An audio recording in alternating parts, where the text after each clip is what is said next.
এবার আমরা করব হচ্ছে প্রেজেন্ট কন্টিনিউয়াস টেন্স। তো কি করব, প্রেজেন্ট কন্টিনিউয়াস টেন্স মানে এই টেন্সটা আমরা করব present continuous tense. Present continuous tense.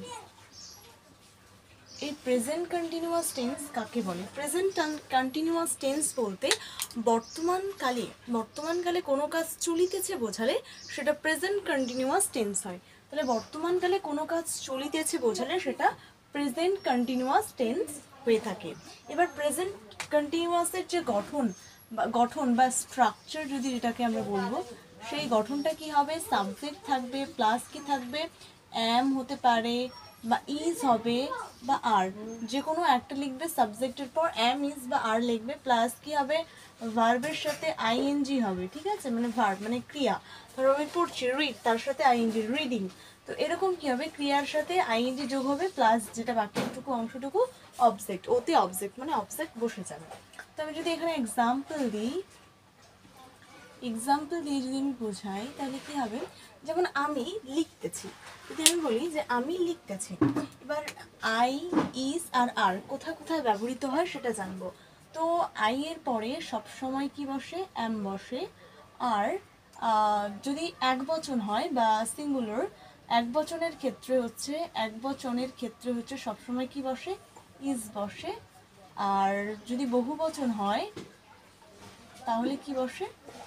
আর বসে। এবার এম বসে হচ্ছে আই এর পরে। তো আই এর পরে সবসময় কি বসে? এম বসে।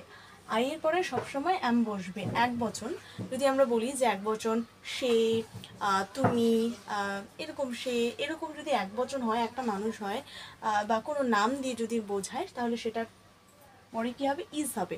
আবার বহু বচন মানে দে, তারা, আমরা, এইসব বোঝালে কিন্তু কি হবে? বহু বচন মানে অনেকগুলো যদি থাকে তার ক্ষেত্রে আর ব্যবহৃত হবে। তো আমি যদি বলি যে আমরা বই পড়ছিলাম, আমি যদি এক নাম্বারটা বলি যে আমরা বই পড়ছিলাম, আমরা বই পড়ছিলাম,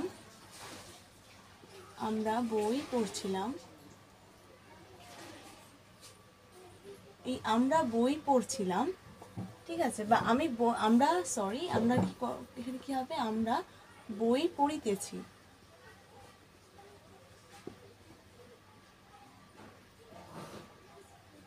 তো আমি যদি এখানে বলি যে আমরা বই পড়িতেছি, এবার সাবজেক্ট কোনটা? সাবজেক্ট হচ্ছে এই আমরা সাবজেক্ট, বই কি একটা, আমরা কি করতেছি? পড়িতেছি, তাহলে এটা কি একটা ভার্ব, ঠিক আছে, আর এটা কি একটা অবজেক্ট। তো এখানে আমরা বই পড়িতেছি, তো এখানে যে আমরা বই পড়িতেছি, এখানে কি হবে? আমরা, এখানে উই মানে কি? আমরা, তো এখানে হবে উই, আমরা কি করছি? বই পড়িতেছি। পড়া ইংলিশ কি? তো উই এর পরে উই মানে কত? আমরা মানে কত? একজন তো আর না, অনেকগুলো আছে, সেই জন্য অনেকগুলো আছে মানে কি? বহু, অনেকজন, তাহলে বহু বচনের ক্ষেত্রে কি হবে? আর হবে। তাহলে উই আর, তাহলে কি হবে? উই আর, কি হবে? We are. আমরা কি করছি? বই পড়িতেছি, তাহলে উই আর কি করছি? রিডিং। রিড মানে পড়া, রিড। ভার্বের সাথে কি হবে? আইএনজি হবে, তাহলে ভার্বের সাথে আইএনজি। আর এটা কিন্তু V1 হবে, মানে ভার্ব 1 হবে। উই আর রিডিং মানে ভার্বের সাথে কি হবে? রিড মানে পড়ছি, তার সাথে কি করছি? আইএনজি যোগ করছি। রিডিং কি পড়ছি? বুক, বই পড়ছি। ঠিক আছে, তাহলে আমরা কি করছি? বই পড়ছি। আমরা বই পড়িতেছি মানে এখনো পড়ছি, কিন্তু আমরা বই পড়িতেছি মানে এখনো পড়ছি, তাহলে we are reading book, we are reading book. এবার আমরা যদি বলি যে আমরা ছবি আঁকছি,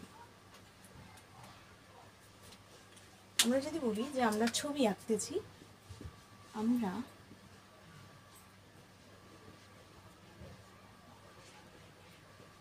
আমরা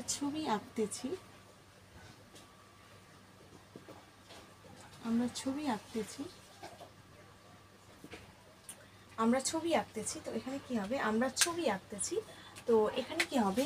উই মানে আমরা, এখানে সাবজেক্ট, এটা কি? আঁকা। আমরা কি করছি? আঁকতেছি। আঁকার ইংলিশ কি? ড্রয়িং বা ড্র। আর ছবি এটা একটা অবজেক্ট। তো আমরা প্রথমে কি হবে? উই এর পরে সবসময় কি হয়? আর হয়, কারণ বহু বচন তো, তাহলে উই আর, তাহলে আমরা মানে কি? অনেকজন, বহু বচন, তাই উই এর পরে সবসময় আর। উই আর কি করি? আমরা কি করছি? আঁকছি। তাহলে আঁকার ইংলিশ কি? ড্র। আর তার সাথে কি বসাবো? আইএনজি, তাহলে আই এনজি, তাহলে কি হলো, তাহলে উই আর ড্রয়িং, কি করছি, ছবি আঁকছি, আ পিকচার। এখানে বলবো যে আমরা একটি ছবি আঁকছি, এখানে একটি হলে তাহলে এ হবে, যদি একটি না হয় তাহলে এখানে কি হবে না, ড্রয়িং পিকচার, তাহলে এখানে ড্রয়িং পিকচার হয়ে যাবে, ঠিক আছে। তাহলে উই আর ড্রয়িং পিকচার, আমরা কি করছি, ছবি আঁকছি। এরকম করেই তোমরা দুটো হোমওয়ার্ক করবে। আমরা লিখতেছি, আমরা স্কুলে যাইতেছি, এই এই দুটো বাক্য তোমরা হোমওয়ার্ক করে নিচে পাঠাবে। আর এটা যেটা হবে, এটা এই ফরমেশনে আসবে, মানে হচ্ছে তোমাকে সাবজেক্ট বসাতে হবে, তারপরে কি করাতে হবে, সাবজেক্টের পর এম বা ইজ বা আর ব্যবহার করতে হবে, প্লাস ভার্বের সাথে আইএনজি যোগ করতে হবে, প্লাস অবজেক্ট। যদি বলি যে এখানে যদি বলি যে রাজীব স্কুলে যাচ্ছে, কি বলবো, রাজীব স্কুলে যাচ্ছে, স্কুলে যাইতেছে, মানে এখনো কিন্তু যাইতেছে, পৌঁছায়নি, এখনো যাচ্ছে, তাহলে রাজীব স্কুলে যাইতেছে। তাহলে এটা আমি ইংলিশে কি বলবো, তাহলে রাজীব নামের পরে মানে এক বচন, তাই না, তো এটা হচ্ছে সাবজেক্ট, তো সাবজেক্টকে রাজীব, তাহলে রাজীব,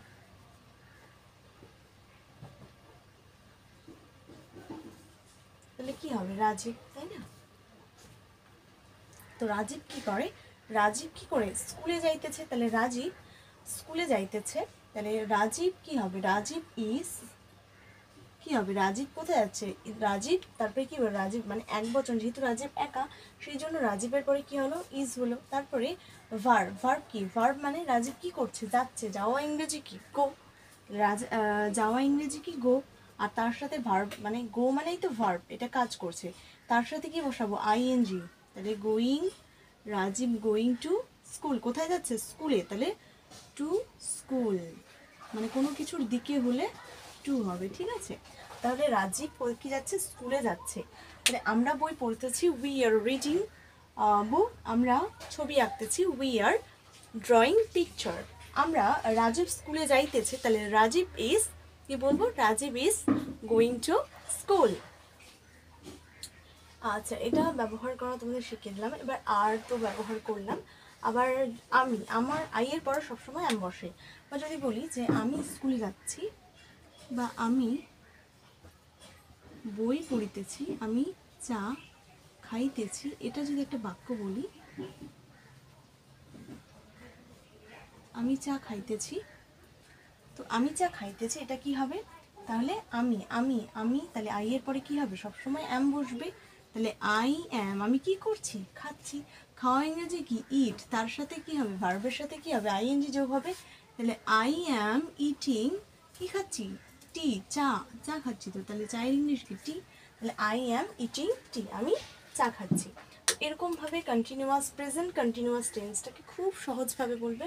প্রথমেই মনে রাখবে এই গঠনটা, এই স্ট্রাকচারটা মনে রাখলেই তোমরা এগুলো করতে পারবে। তো আমরা যেটা আগে করলাম, মানে এর আগে প্রেজেন্ট সিম্পল টেন্স, এটা কি বাক্যগুলো একই, একদম না, ওখানে শুধু সাবজেক্ট ভার্ব অবজেক্ট ছিল, আর এখানে কি হলো, সাবজেক্ট, সেটা বি ভার্ব, এগুলোকে বলা হয় বি ভার্ব, এগুলোকে বলা হয় একত্রে বি ভার্ব ওয়ান বলা হয়, ঠিক আছে, be verb. Am is are plus ভার্বের সাথে আইএনজি প্লাস অবজেক্ট। এবার আমরা বই পড়িতেছি, কোনো কিছু চলছে বোঝালে সেটা সেটা কি হয়, প্রেজেন্ট কন্টিনিউয়াস টেন্স হয়। প্রেজেন্ট কন্টিনিউয়াসের গঠনটা মনে রাখবে, তার সাথে সাথে এটা মনে রাখবে, আমরা বই পড়িতেছি, উই আর রিডিং বুক, তাহলে আমরা তখন বলতে পারবো না যে উই আর রিড বুক, কারণ কি করছে, এটা কাজ চলছে, তার সাথে কি করতে হবে, কোনো কাজ চলা বোঝালে তার সাথে আইএনজি যোগ করব, তো এটা হচ্ছে উই আর, তার সাথে আইএনজি, রিডিং বুক, ঠিক আছে। আর সবসময় কর্তাগুলোর সাথে মানে পাশে, কর্তাগুলোর পাশে অ্যাম ইজ বা আর অবশ্যই বসাতে হবে, তাহলেই সেটা হচ্ছে প্রেজেন্ট কন্টিনিউয়াস রূপে কিন্তু রূপান্তরিত হবে, ঠিক আছে। তো এভাবেই এর পরের যে স্টেপটা রয়েছে, অর্থাৎ প্রেজেন্ট পারফেক্ট টেন্স, এটা পারফেক্ট টেন্স নিয়ে আলোচনা করব। এই প্রেজেন্ট পারফেক্ট টেন্স বলতে আমরা এর আগেই পড়েছি, এর যে যদি আমরা এর ডেফিনেশন জানতে চাই, তাহলে প্রেজেন্ট পারফেক্ট টেন্স কাকে বলে, এটা খাতায় পয়েন্ট করবে যে প্রেজেন্ট পারফেক্ট টেন্স কাকে বলে। প্রেজেন্ট পারফেক্ট টেন্স হচ্ছে কোনো কাজ একটু আগে শেষ হয়েছে কিন্তু তার ফল বা প্রভাব কিন্তু এখনও রয়ে গিয়েছে, এরকম বোঝালে প্রেজেন্ট পারফেক্ট টেন্স হয়। মানে কোনো কাজটা একটু আগেই শেষ হয়েছে কিন্তু তার ফল কিন্তু এখনও রয়ে গিয়েছে, সেরকম বোঝালে প্রেজেন্ট পারফেক্ট টেন্স হবে। এবার এই প্রেজেন্ট পারফেক্টের যে ফরমেশন, বা স্ট্রাকচার, ফরমেশন বা স্ট্রাকচার, সেটা হবে সাবজেক্ট প্রথমে থাকবে, প্লাস কি থাকবে, হ্যাভ থাকবে বা হ্যাজ থাকবে, প্লাস ভার্ব থ্রি থাকবে, অর্থাৎ ভার্বের থার্ড ফর্ম থাকবে। আমরা জানি কাজের পরে মানে কাজের যেহেতু কি হয়, কি ঘটে, পরিবর্তন ঘটে বা পার্থক্য ঘটে, সেই জন্য ভার্বেরও ক্রিয়ারও প্রত্যেকটা কাজকে আমরা একই ভার্ব দ্বারা নির্ধারিত করতে পারবো না। তাই যেহেতু আমাদের মেইনলি টেন্স যেহেতু 3 ভাগে বিভক্ত, তাই ভার্বেও কিন্তু 3 ভাগে বিভক্ত। Subject, have, has plus verb three plus object. তার আগে তোমরা যদি এগুলো না জেনে থাকো তো একটু কী করবে, সাবজেক্ট, হ্যাভ, হ্যাজ, তারপরে ভার্ব 1, ভার্ব 3, ভার্ব 2, ভার্ব 3 কি সেগুলো আমি এখানে করে দিচ্ছি। তো হচ্ছে প্রথমে ভার্ব 1, এটা ভার্ব 2, এটা ভার্ব 3। এবার ভার্ব 1, ভার্ব 2, ভার্ব 3 এগুলো কি, বা এটাকে বলা হয় পাস্ট, এটাকে বলা হয় প্রেজেন্ট, এটা পাস্ট পার্টিসিপল,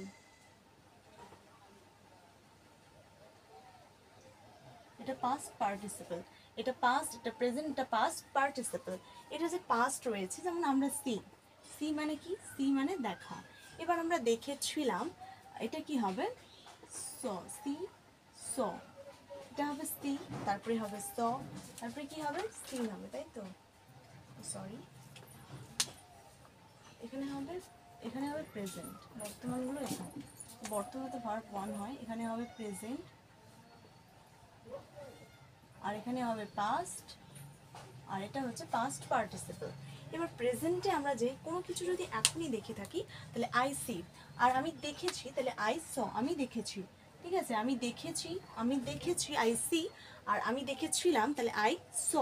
তো ভার্বেরও কি হচ্ছে, পরিবর্তন হচ্ছে, কারণ অতীত, বর্তমান, ভবিষ্যতের মধ্যেও পার্থক্যের থাকার জন্য ভার্বেরও কি হচ্ছে, পরিবর্তন হচ্ছে। তো সি, স, সিন মানে আমি দেখেছি তাহলে আই সি, আমি দেখেছিলাম আই স, আমি দেখবো তাহলে আই সিন, এরকম সি, স, সিন। আমরা যদি বলি ওয়ার্ক, আমি কাজ করেছিলাম, তাহলে ওয়ার্ক ইডি যুক্ত হবে, এখানেও কি হবে, ইডি যুক্ত হবে, ওয়ার্ক তার সাথে ইডি, ওয়ার্ক, ঠিক আছে। আবার যদি আমরা বলি প্লে, আমি খেলা করেছিলাম, তাহলে প্লেড, তার সাথে ইডি যুক্ত হবে, আবার এখানের সাথে ইডি যুক্ত হবে, প্লেট। আবার যদি বলি আমি খাই, তাহলে কি হবে, ইট, ঠিক আছে, ইট হবে, তার সাথে এখানে কি হবে, এট, আর এখানে কি হবে, ইটেন, এখানে ইটেন, ঠিক আছে। এরকমভাবে তোমরা একটা, আমি অন্য ভিডিও আলোচনা করব, এইগুলো তোমরা একটু দেখে নেবে, এগুলো পারলেই তোমরা কিন্তু কি করতে পারবে, এই যে প্রেজেন্ট টেন্সের যে এগুলো ভার্বগুলো রয়েছে, এগুলো কিন্তু খুব সহজেই তোমরা বুঝতে পারবে এবং সহজেই করতে পারবে। তো ফরমেশন যেহেতু কি আছে, ফরমেশন যেহেতু সাবজেক্ট, হ্যাভ, তারপরে has plus verb three plus object. এবার এটার আমরা কি করবো, আপনি এক্সাম্পলগুলো দেখে নেব। এক্সাম্পল, উদাহরণ দিয়ে যদি আমরা করার চেষ্টা করি, তাহলে উদাহরণ কি, যে আমরা পড়লাম এই ডেফিনেশন একটু আগেই আমরা আলোচনা করলাম, যেখানে ছিল কি, কোনো কাজ কি হবে, একটু আগেই শেষ হয়েছে, এরকম বোঝালে কি বলবো আমরা তাকে, এই যে প্রেজেন্ট পারফেক্ট টেন্স বলবো। তো কোনো কাজ একটু আগে শেষ হয়েছে, আমার যেমন আমি ভাত খেয়েছি, তাহলে আমি লিখে দিলাম আমি ভাত খেয়েছি, একটু আগে আমি ভাত খেলাম, ওই জন্য বলছি আমি ভাত খেয়েছি, তাহলে আমি ভাত খেয়েছি,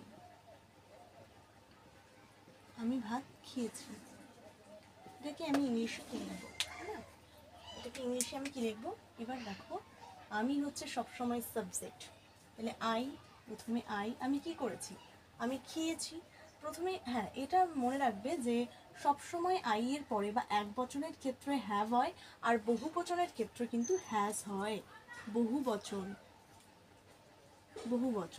সেটা হতে পারে দে, হ্যাজ বিন, সেটা হতে পারে তারা, ওরা, সে, ঠিক আছে, এরকম বোঝালে, তারা ওরা মানে অনেকগুলো জন বোঝালে, বা সে সে ওরকম, বা নাম দিয়ে যদি কোনো বোঝায়, ঠিক আছে, এরকম বোঝালে কিন্তু হ্যাজ হবে, কিন্তু এর পরে সবসময় হ্যাভ হবে, এটা মাথায় রাখবে। তো এর পরে যেহেতু হ্যাভ হবে, তাহলে আই হ্যাভ লিখে দিলাম, আই হ্যাভ, আমি কি করেছি, আই হ্যাভ, তারপরে কি আছে, ভার্বের থার্ড ফর্ম, তাহলে ভার্বের থার্ড ফর্ম এখানে খেয়েছি, খাওয়ার ইংলিশ কি, ইট, ইটেন, তাহলে এটা লিখবো ইটেন, ইটেনটা লিখবো, তাই না? তো ভার্ব থ্রি, এটা ভার্ব থ্রি, তাহলে ইটেন লিখবো। তাহলে আই হ্যাভ ইটেন, ইটেন। তো তখন কিন্তু আমরা এই ইট বা এইটা কিন্তু ব্যবহার করতে পারবো না, কিন্তু সেটা কি বলেছে, ভার্ব থ্রি। তো ভার্ব থ্রি বসিয়ে দিলাম আমরা ইটেন, ঠিক আছে? তাহলে আই হ্যাভ ইটেন, কি খেয়েছি, ভাত। তো ভাতের ইংলিশ কি, রাইস, রাইস। তাই I have eaten rice, I have eaten rice.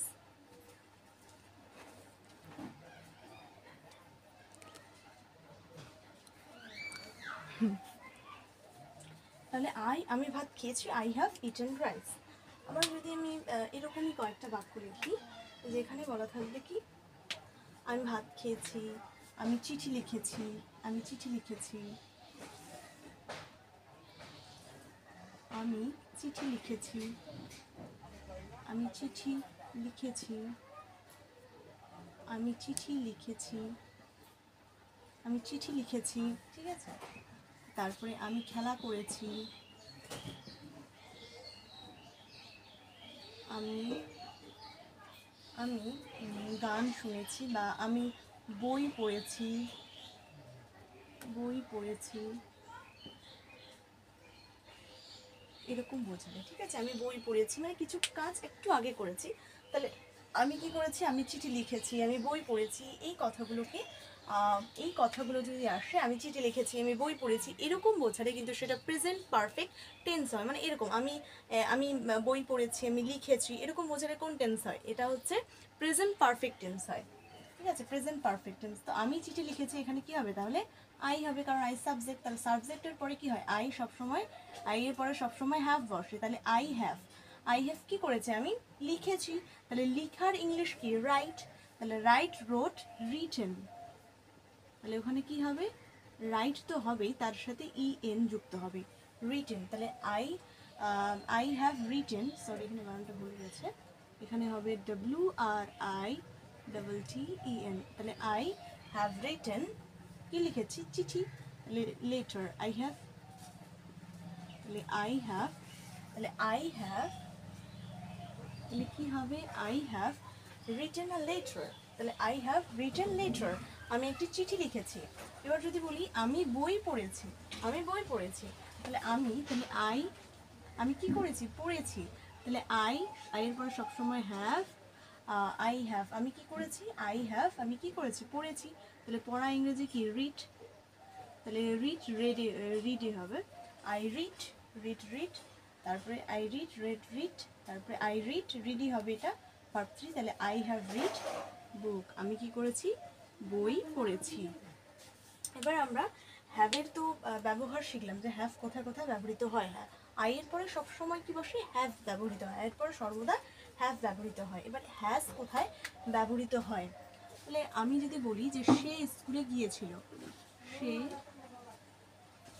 স্কুলে, সে স্কুলে গিয়েছিল, সে স্কুলে গিয়েছিল। এবার সেই স্কুলে গিয়েছিল, এটা আমি ইংলিশে কি বলবো, বা এই প্রেজেন্ট পারফেক্ট টেন্স বানাতে গেলে এটা কি হবে, তাহলে সে একটা কি সাবজেক্ট, কারণ সেই তো মেন। তাহলে সে, হি মানে সে, তাহলে হি, ঠিক আছে? হি এর পরে সবসময়, বা এক বচনের ক্ষেত্রে বা বহু বচনের ক্ষেত্রে সবসময় কি হবে, বহু বচনের সবসময় কি হবে না, হ্যাজ হবে। তো এখানে হি মানে সের পরে কি হবে, হ্যাজ হবে। তাহলে হি হ্যাজ, ঠিক আছে? তাহলে হি হ্যাজ, সে কি করেছে, গিয়েছিল, তাহলে গিয়েছিল। তো এখানে কিন্তু ভার্বে কি হবে, গো, ওয়েন্ট, গন হবে, তাই না? গিয়েছিল, তো এটা তো আর যাচ্ছে না, গিয়েছিল। তাহলে এখানে হবে ভার্ব হবে গো, এখানে হবে ওয়েন্ট, এখানে কি হবে, গন। তাহলে ভার্ব থ্রি কি গেল, আমাদের ভার্ব থ্রিতে কি গেল, গন গেল। তাহলে এখানে লিখবো হি হ্যাজ গন, সে কোথায় গেছিল, স্কুলে, গন টু স্কুল। তাহলে হি হ্যাজ গন টু, তারপরে হি হচ্ছে সাবজেক্ট, হি এর পরে সবসময় কি বসে, হ্যাজ। তারপরে কি হবে, ভার্ব থ্রি বসলো গন, তারপরে অবজেক্ট টু স্কুল। তাহলে he has gone to school. Have আর হ্যাজের ব্যবহার করলাম। আর এই যদি বলে যে প্রেজেন্ট পারফেক্ট টেন্স কাকে বলে, এর ফরমেশন কি, এটার একটা যদি তোমাকে এরকম দিয়ে দেয়, মানে কোনো কিছু একটু আগেই শেষ হয়েছে এরকম বোঝালে সেটা প্রেজেন্ট পারফেক্ট টেন্স হবে। এরপরে এটা তো হয়ে গেল কমপ্লিট। এবার এটা আমরা করব প্রেজেন্ট পারফেক্ট কন্টিনিউয়াস টেন্স। তো চলো দেরি না করে আমি এক্সাম্পলগুলো ফটফট করে লিখে নিই, আমি খুব সুন্দরভাবে এই জিনিসটা বোঝার চেষ্টা করবো, আর এই জিনিসগুলো থেকে তোমরা কিন্তু খাতায় নোট করে নেবে, ঠিক আছে? এখন আলোচনা করব হচ্ছে প্রেজেন্ট পারফেক্ট কন্টিনিউয়াস টেন্স। এই প্রেজেন্ট পারফেক্ট কন্টিনিউয়াস টেন্স কাকে বলে? এই প্রেজেন্ট পারফেক্ট কন্টিনিউয়াস টেন্স কাকে বলে এটা জানতে হলে এর আগে যে আমরা পড়েছি ফার্স্টে যেটা পড়েছি যে আমি আমি 2 ঘন্টা ধরে ভাত খাচ্ছি, তো এটাও সেরকমই, এটাও কিন্তু সেটা। তো আমি যখন কোনো কাজ অতীতকালে শুরু হয়ে এখনও চলিতেছে বোঝালে, এরকম বোঝালে সেটা প্রেজেন্ট পারফেক্ট কন্টিনিউয়াস টেন্স বললাম। কি বললাম? এটা তোমরা খাতায় ডেফিনিশন যে লিখেছি এই জায়গাটা এখানে লিখে নেবে, যে কোনো কাজ অতীতকালে শুরু হয়ে এখনও চলিতেছে বোঝালে সেটা কিন্তু কি হয়, সেটা প্রেজেন্ট পারফেক্ট কন্টিনিউয়াস টেন্স হয়। অর্থাৎ আমি সকাল থেকে রান্না করছি, এরকম জিনিসগুলোকে কি বলে? Present perfect continuous tense. এরকম জিনিসগুলো কিন্তু প্রেজেন্ট পারফেক্ট কন্টিনিউয়াস টেন্সের মধ্যে পড়ে। এবার ডেফিনেশন লিখে নিলে, তারপরে এর ফরমেশনটা কি? এর ফরমেশনটা হচ্ছে সাবজেক্ট প্লাস কি হবে, এর আগে তো হ্যাভ হ্যাজ হয়েছিল, এখানেও কি হবে? হ্যাভ হবে প্লাস প্লাস হ্যাভ হবে, হ্যাভ হবে বা হ্যাজ হবে, হ্যাভ হ্যাজ দুটোই হবে। কিন্তু কিন্তু এখানে কি হবে? হ্যাভ বা হ্যাজ তার সাথে কি হবে? বিন বসবে, বিন। এবার কি হবে? বিন প্লাস ভার্ব 3 হবে, তারপরে কি হবে? সরি, ভার্বের সাথে এখানে আইএনজি যুক্ত হবে। দেখো এখানে বলেছে যে প্রেজেন্ট পারফেক্ট কন্টিনিউয়াস, এই কন্টিনিউয়াস মানেই হচ্ছে ভার্বের সাথে কি হবে? আইএনজি যুক্ত হবে। তাহলে ভার্বের সাথে কি হবে? আইএনজি যুক্ত হবে, ভার্ব 1 এর সাথে আইএনজি যুক্ত হবে, প্লাস কি হবে? প্লাস হচ্ছে ফর হবে, এবং তারপরে কি হবে? সিন্স হবে, সিন্স প্লাস কি হবে? অবজেক্ট হবে, ঠিক আছে? এবার তোমরা অনেকেই এই নতুন নতুন দেখে খুবই ভয় পাচ্ছ, ভয় পাওয়ার কোনো দরকার নেই, আমি যেহেতু আছি তোমাদের কনসেপ্ট বোঝানোর জন্য বুঝিয়ে দিচ্ছি। তো দেখো ফার্স্ট হচ্ছে প্রেজেন্ট পারফেক্ট কন্টিনিউয়াস টেন্স কি, আমরা এটা কি করলাম? ডেফিনেশনে জানলাম যে এটা কাকে বলে। এবারে আমরা জানবো যে ফরমেশন, গঠন, গঠনটাই মেইন। তো এখানে হচ্ছে সাবজেক্ট হ্যাভ বা হ্যাজ, তার সাথে কি বসাতে হবে? বিন, তারপরে ভার্বের সাথে আইএনজি প্লাস ফর বা সিন্স প্লাস অবজেক্ট। এই যে ফর আর এই যে সিন্স, এই দুটোর মধ্যে কিন্তু একটা বসাতে হবে, ঠিক আছে? এবার ফর বা সিন্স যে বসাবো, তো ফর কোথায় বসাবো, সিন্স কোথায় বসাবো? তো এই যে ফর যে জিনিসটা রয়েছে, এই ফর জিনিসটা হচ্ছে কোনো সময় যদি আমরা ধরিয়া ব্যাপিয়া বোঝাই, এরকম বোঝালে কিন্তু সেটা কি হয় না, এটা ফর হয়। আর সিন্স হচ্ছে পয়েন্ট অফ টাইম, মানে কোনো একটা নির্দিষ্ট সময়কে বোঝাবে। যেমন হচ্ছে 7টা বাজে, 7টা সময়, 7টা থেকে বৃষ্টি পড়ছে, 8টা থেকে বৃষ্টি পড়ছে, আমি 8টা থেকে বই পড়ছি, তো এরকম একটা নির্দিষ্ট সময় বোঝালে সেটাকে সিন্স বোঝায়। আর যদি ধরিয়া ব্যাপিয়া এই যদি জিনিসগুলো থাকে সেগুলো হবে কি? ফর, ঠিক আছে?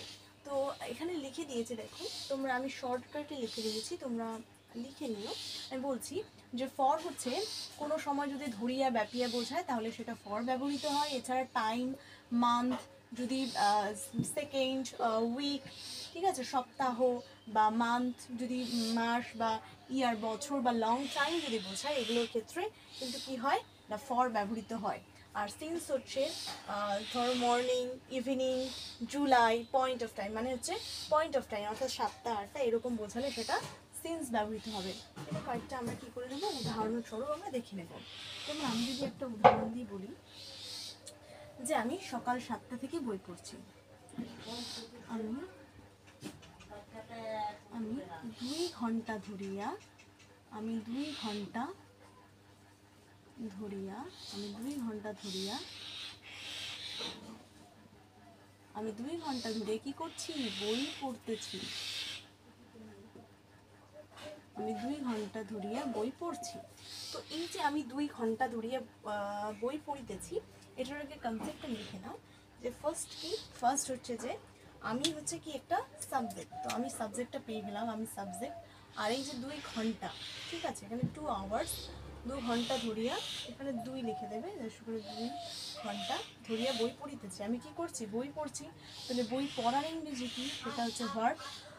আর ধরিয়া বোঝালে কি হবে? সেটা ফর ব্যবহৃত হবে, তাই না? ফর ব্যবহৃত হবে। তো এটা আমরা করে নিই। তো আমি ফার্স্টে কি হবে? আই এর পরে সবসময় হ্যাভ বসে না হ্যাজ বসে? আমি আগেই বলেছি হ্যাভ হ্যাজ কোথায় কোথায় ব্যবহৃত হয়, আছে মনে? তো আমি আশা করবো মনে আছে। তাহলে আই এর পরে সবসময় কিন্তু হ্যাভ বসে। তাহলে আই হ্যাভ বিন, তার সাথে কি হবে? বিন হবে, কারণ তুমি হ্যাভ বসাও বা হ্যাজ বসাও তারপরে বিন বসাতে হবে। তাহলে আই হ্যাভ বিন, আমি কি করছি, পড়ছি, তাহলে আই হ্যাভ বিন রিডিং, আমি কি করছি, রিড, তার সাথে ভার্বের সাথে কি হবে, আইএনজি যোগ করতে হবে। তাহলে আই হ্যাভ বিন, তাহলে আই হ্যাভ বিন কি করব, আই হ্যাভ বিন রিডিং, তাহলে আই এখানে হ্যাভ বসালাম, তারপরে বিন ভার্বের সাথে আইএনজি অর্থাৎ রিডিং, আমি কি করছি, বই পড়ছি, আর রিডিং বুক, আমি বই পড়ছি। এবার কি করব, আমি বই পড়ছি কয় ঘন্টা ধরিয়া বোঝাচ্ছে, তাহলে এখানে কি হবে, ফর কয় ঘন্টা, এবার 2 আওয়ার্স, তাহলে এখানে দেবো 2 আওয়ার্স, HOURS আওয়ার্স, তাহলে 2 ঘন্টা ধরে বই পড়িতেছি। তাহলে I have been reading book for 2 hours, ঠিক আছে। তাহলে দেখো এটা, দেখো মিলে গেছে, আই হ্যাভ বা হ্যাজ, আমি হ্যাভ দিয়েছি, আর কারণ আই এর পরে সবসময় হ্যাভ বসে, আর তা বিন তো লিখতে হবে, তার সাথে ভার্বের সাথে ভার্ব 1 দিয়েছি, তার সাথে আইএনজি যোগ করেছি, আর যে কী করছি, আমি বই পড়ছি কয় ঘন্টা, ফর ধরিয়ে বা ব্যাপিয়া বুঝলে ফর হয় কয় ঘন্টা, 2 ঘন্টা, তাহলে 2 আওয়ার্স। আরেকটা দিই, যে আমি যদি আরেকটা এক্সাম্পল বলি, যে সুনীল বাবু, যদি বলি যে সুনীল বাবু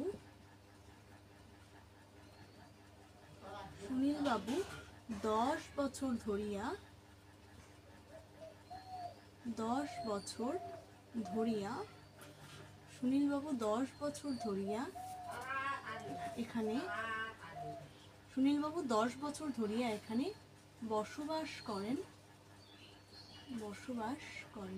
এখানে যদি বলি আমি সুনীলবাবু 10 বছর ধরিয়া এখানে বসবাস করেন, তাহলে এটাকে আমরা ইংলিশে কিভাবে ট্রান্সলেট করব, তাই না?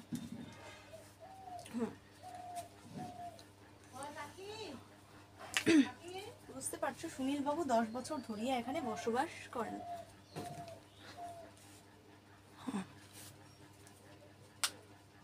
তো এটাকে আমি কি করব, ইংলিশে কিভাবে ট্রান্সলেট করব। তো দেখো সুনীলবাবুকে, সুনীলবাবু সাবজেক্ট, তাহলে প্রথমেই লিখব সুনীলবাবু, তাই না, সুনীল বাবু, তাহলে সুনীলবাবু কি করেন, সুনীলবাবু কি করেন, বাস করেন। এবার বাস করার ইংলিশ কি, সুনীলবাবু আছে, সুনীলবাবু, সুনীল একটা নির্দিষ্ট নাম বোঝালে সেটা কি হয়, সুনীলবাবু, তারপরে কি হবে, একটা নাম বোঝালে সবসময় কি হবে, হ্যাজ ব্যবহৃত হবে। তাহলে সুনীলবাবু হ্যাজ লিখলাম, হ্যাজ বা হ্যাভ তুমি যেটাই বসাও না কেন, তারপরে কি বসাতে হবে, বিন বসাতে হবে। তাহলে সুনীলবাবু হ্যাজ, তার পাশে কি বসাবো, হ্যাজ বিন, বিন বসালাম, তারপরে কি আছে, ভার্ব, ভার্ব বসাতে হবে, ভার্ব 1। এবার সুনীলবাবু কি করেন, বাস করেন, তাহলে লিভ, লিভ, লিভ মানে বাস করা, তার সাথে কি হবে, লিভি আইএনজি, লিভিং, তাহলে সুনীলবাবু কি করেন, ভার্বের সাথে আইএনজি, ঠিক আছে। তাহলে সুনীলবাবু লিভিং, লিভিং কয় বছর ধরিয়া, ধরিয়া বোঝাতে, তাহলে কি হবে, ফর, ধরিয়া বোঝালে ফর, বুঝতে পেরেছো। প্রথমে লিখলাম সুনীলবাবু, তারপরে কি লিখলাম, হ্যাজ বিন, তারপরে ভার্বের সাথে আইএনজি, লিভিং, ঠিক আছে, লিভিং, তারপরে সময় ধরিয়া বোঝালে ফর, কি কয় বছর, 10 বছর, তাহলে ফর 10 ইয়ার্স, 10 বছর, 10 বছর, কয় বছর, 10 বছর, তাহলে সুনীল বাবু has been living for 10 years, ঠিক আছে। এবার আমি যদি আরেকটা বাক্য লিখি, যেখানে থাকবে যে সকাল 7টা থেকে বৃষ্টি পড়ছে, অনেক সময় হয় না এরকম দেখা যায়, যে আমি যদি লিখলাম সকাল 7টা থেকে বৃষ্টি পড়ছে, সকাল 7টা থেকে বৃষ্টি পড়ছে, বৃষ্টি পড়ছে, সকাল 7টা থেকে বৃষ্টি পড়ছে। তো সকাল 7টা থেকে বৃষ্টি পড়ছে মানে এখনো পড়ছে, সে সকাল থেকে শুরু হয়েছে এখনো পড়ছে। তো এরকম বোঝালে আমরা বাক্যগুলোকে কি সাজাবো, তো সকাল 7টা থেকে বৃষ্টি পড়ছে, তাই না। তো সকাল 7টা থেকে বৃষ্টি পড়ছে, এটাকে আমরা এই সকাল 7টা থেকে কি করবো, ইট বসাবো। কোনো কিছু যদি না থাকে, কোনো কিছু তো সাবজেক্ট নেই, তো কোনো কিছু যদি সাবজেক্ট না থাকে তাহলে সেটা কি বসাবো, ইট বসাবো।